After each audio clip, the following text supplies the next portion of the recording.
لا إله إلا الله نحمده ونصلي على رسوله الكريم அளவற்ற அருளாளனும் நிகரற்ற அன்புடையனுமாகிய அல்லாஹ்வின் திருநாமத்தால் ஆரம்பம் செய்கிறேன்.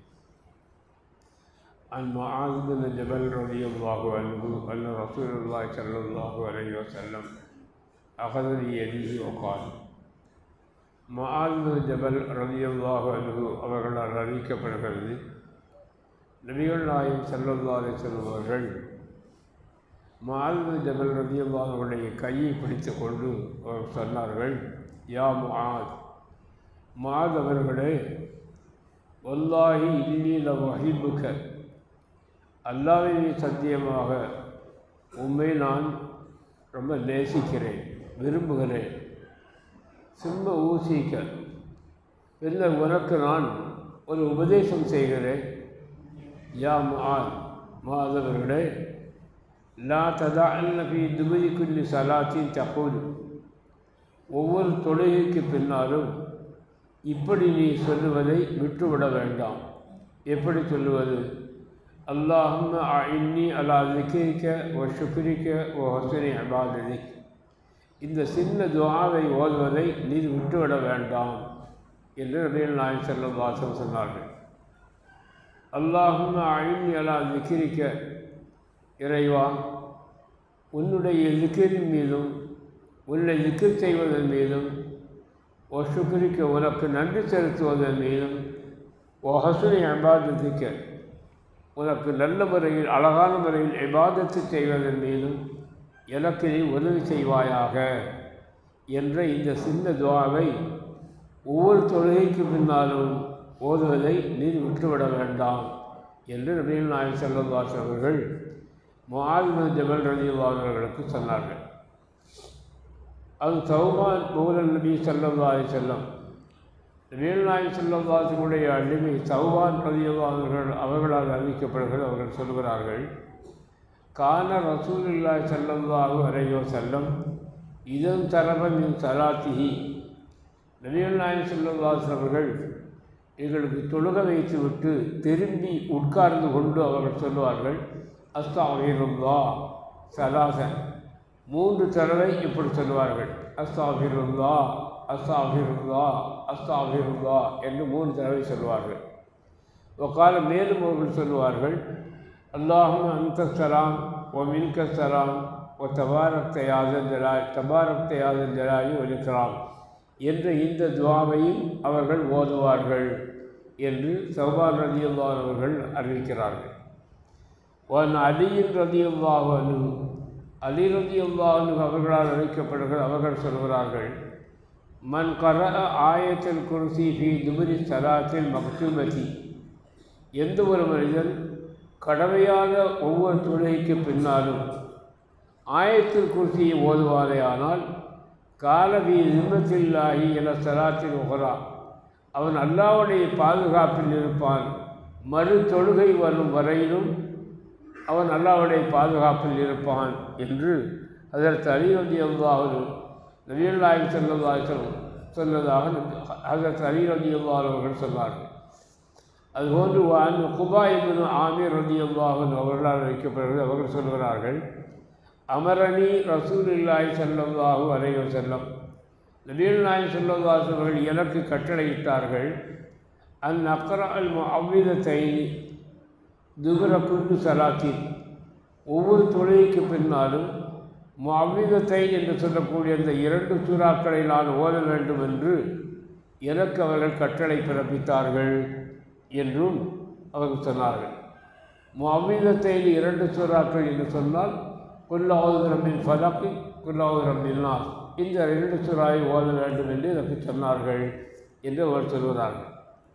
இங்கே ஒவ்வொரு தொழுகைக்கு பின்னாலும் கடமையான தொழுகை என்று வருகிற போது சுபுஹு, லொஹரு, அஸ்ரு, மக்ரிபு, இஷா, இந்த 5 நேர தொழுகைகளும் கடமையான தொழுகைகள். இந்த கடமையான தொழுகைக்கு பின்னால் ஓதக்கூடிய சில சின்ன துஆக்கள், சில திக்ர்களை பெருமானார்கள் இங்கே சொல்கிறார்கள். ஒரு அருமையான துஆ.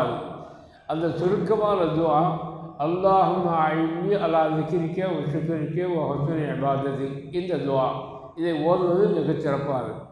அது மாத்திரமல்லாமல் சலாம் கொடுத்த உடனேயே ஒவ்வொரு தொழுகைக்கு பின்னாலும் ஒரு மாதிரி சொல்ல வேண்டும். பெருமானாருடைய பழக்கம் அஸ்தாஃபிருல்லாஹ் அஸ்தாஃபிருல்லாஹ் அஸ்தாஃபிருல்லாஹ் இப்படி 3 தடவை சொல்லுவார்கள். அதற்கு அடுத்து அதற்கு அலி ரலியல்லாஹு அன்ஹு சொல்கிறார் பெருமானார் சொன்னதாக சொல்கிறார்கள். ஆயத்துல் குர்சி என்று குர்ஆனில் ஒரு அருமையான ஆயத்து இருக்கிறது. அந்த ஆயத்துல் குர்சி மிக மிக விசேஷமான ஒரு ஆயத்து. அந்த ஆயத்துல் குர்சியை ஒவ்வொரு தொழுகைக்கு பின்னாலும் ஒரு மனிதன் ஓதினால் அவன் அல்லாஹ்வுடைய பாதுகாப்பில் இருப்பான். அல்லாஹ்வுடைய பாதுகாப்பு அவனுக்கு கிடைக்கும். சுபூஹ் தொழுகையிலிருந்து துஹர் தொழுகை வரையிலும் அந்த பாதுகாப்பு அவனுக்கு இருக்கும்.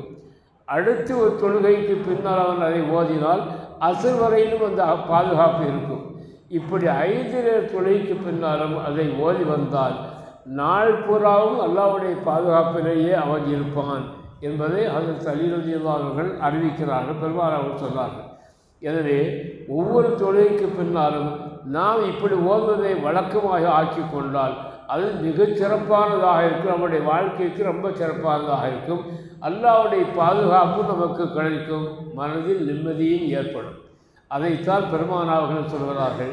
ஒவ்வொரு தொழுகைக்கு பின்னாலும் இப்படி ஓதுவதை விட்டுவிட வேண்டாம், கண்டிப்பாக ஓத வேண்டும் என்று சொல்கிறார்கள். எனவே இதுபோன்ற ஒரு நிலைகளை நாம் ஓதுவதை பழக்கமாக்கிக் கொள்வது மிக மிக நமக்கு ஏற்றமானதாக இருக்கும். உள்ளத்திற்கு அமைதி ஏற்படும், அல்லாஹ்வுடைய பாதுகாப்பு ஏற்படும். இத்தனை நிலைகளும் இந்த திக்ர்களை செய்வதனால் நமக்கு ஏற்படுகிறது என்பதை நபிகள் நாயகம் ஸல்லல்லாஹு அலைஹி வஸல்லம் இந்த ஹதீஸ் வழியாக நமக்கு சொல்லித் தருகிறார்கள். ஒரு கட்டத்தில் அவர்கள் இன்னொரு சஹாபி அறிவிக்கிறார்கள். பெருமானார் அவர்களை பின்தொடர்ந்து நான் சென்று கொண்டிருந்தேன். திடீரென்று இருள் சூழ்ந்து விட்டது. கடுமையான புயல் காற்று வீச ஆரம்பித்து விட்டது.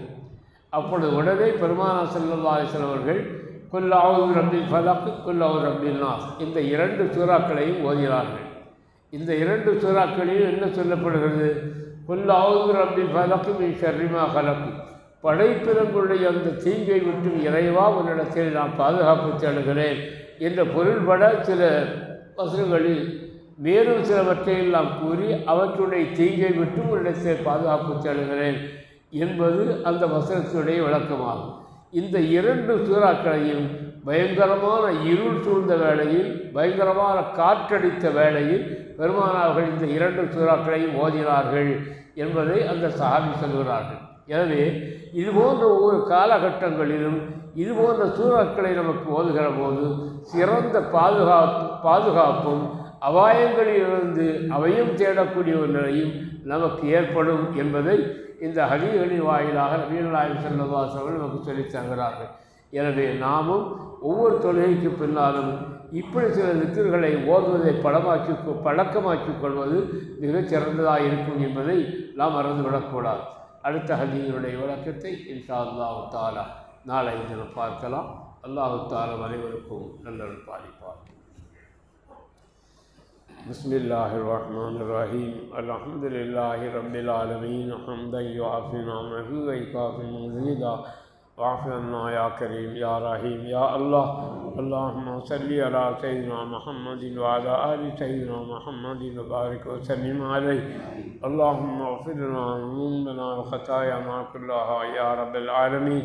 اللهم احسن عاقبتنا في الأمور كلها وأجرنا من خزي الدنيا وعذاب الآخرة توفنا مسلمين والحقنا بالصالحين. وصل على النبي المصطفى محمد وعلى آله وصحبه أجمعين برحمتك يا أرحم الراحمين. الحمد لله رب العالمين.